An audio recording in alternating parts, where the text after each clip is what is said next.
Beyond the false self, or ego, how to build a soul-connected community.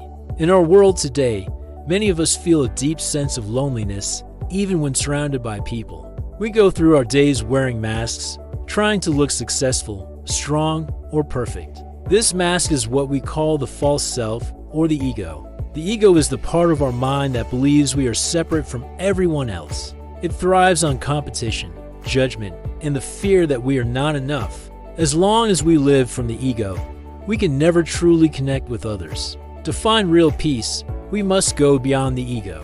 We must wake up to the spiritual truth of oneness. This is the realization that underneath our different names, jobs, and bodies, we are all made of the same divine light. We are like different drops of water that all belong to the same vast ocean. When we start to see ourselves this way, the walls of the false self begin to crumble.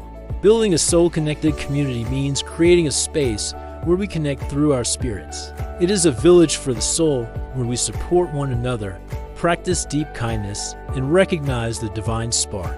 In this community, your joy is my joy, and your healing is my healing. Join us as we learn how to drop the heavy weight of the ego and step into the beautiful, shared reality of oneness. To build a real community, we first have to understand why we fail. The biggest enemy is the ego. The ego is the part of your mind that says, I'm my name, my job, my body, and my past. It loves labels. It tells you that you are different from the person sitting next to you. It thrives on us them. Because the ego feels separate, it feels unsafe.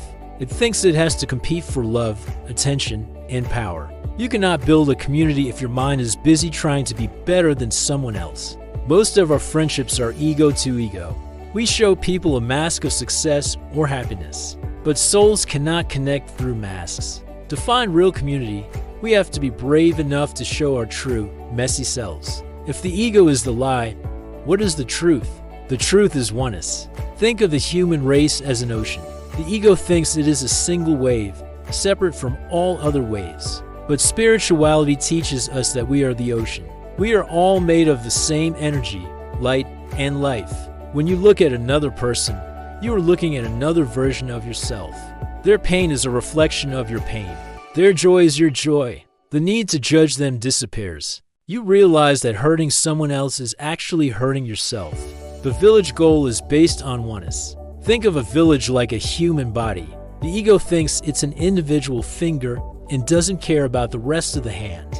The village realizes that if the finger is hurt, the whole body suffers. Your well-being is my well-being. When one person in the community heals, the whole community gets a little bit healthier. A village isn't just a place to hang out and have fun. The goal is transformation. A spiritual community acts like a mirror. They help you see your ego's blind spots, to help you grow back toward the light. The village goal is to stop living like an island and start living like a part of the ocean. It is moving from a life of me to a life of we. So, how do we practically build a community based on this oneness? It requires intentional living. Intentional living means that you stop living on autopilot. Most people go through life just reacting. But to live intentionally means you make a conscious choice to align your life with the truth of oneness. Building the village is the practical result of intentional living. You need a village of souls. Imagine your soul is a seed. If you plant that seed in dry, rocky ground, it won't grow. The people you spend time with are the soil of your life. Do these people help me stay connected to the divine? To build a village, you must intentionally seek out people who value kindness, honesty, and spiritual growth. You are choosing to plant yourself in a place where your soul can breathe. You build the village by being present. The ego is always distracted, but oneness can only be felt in the now. When you are intentional, you give people your full attention. This deep presence is the glue that holds the village together. It tells the other person, I see the light in you. In a village built on oneness, the goal is no longer to get ahead. Instead, you live with the intention of serving the whole. You realize that if you help your neighbor find peace, you are actually bringing more peace into your own life. You stop asking, what isn't it for me? And start asking, how can I lift up the community today? Intentional living is the decision to stop being a main character in a lonely movie and start being a vital part of a beautiful, living village. It is the understanding that we are all walking each other home. By intentionally choosing love, presence, and community, you break the deception of the ego and step into the reality of oneness. Love without conditions is one of the most powerful states a human can experience. The ego usually teaches us a different kind of love, a love that is like a business deal. This is conditional love, built on the idea that we are all separate individuals trying to get something from each other. But in the world of spirituality and oneness, love is not a deal. It is a natural flow, like the warmth of the sun.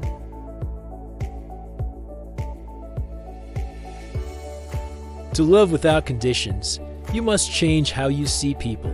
Look through the eyes of oneness. You see past the mask of their personality.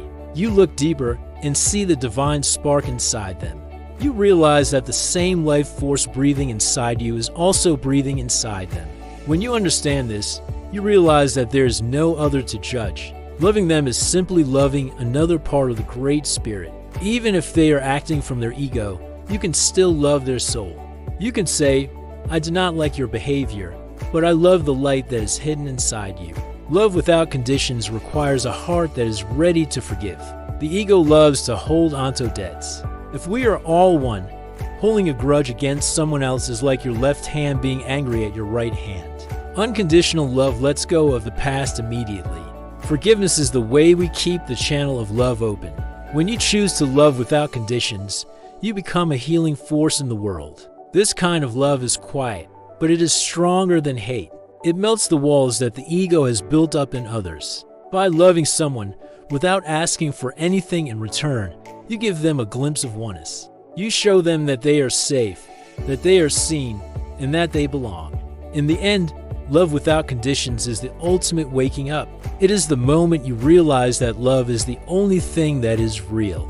We have spent this hour talking about going beyond the ego. It sounds like a big task, but it starts with awareness. The moment you realize that the voice in your head telling you that you are alone is lying, you have started your journey. You are not an island. You are a vital part of a beautiful, cosmic whole. Building a soul-connected community isn't something you do, it's something you allow. When you drop your labels, drop your judgments, and drop your fear, the community is already there waiting for you. Go out today and look at the world with oneness eyes. See the light in the stranger. Listen to the heart behind the words. We are all walking each other home. Thank you for being here with me. If this message helped you feel a little less alone, please subscribe and join our community of seekers. Share this video with someone you want to connect with more deeply. Let's build a world beyond the ego together.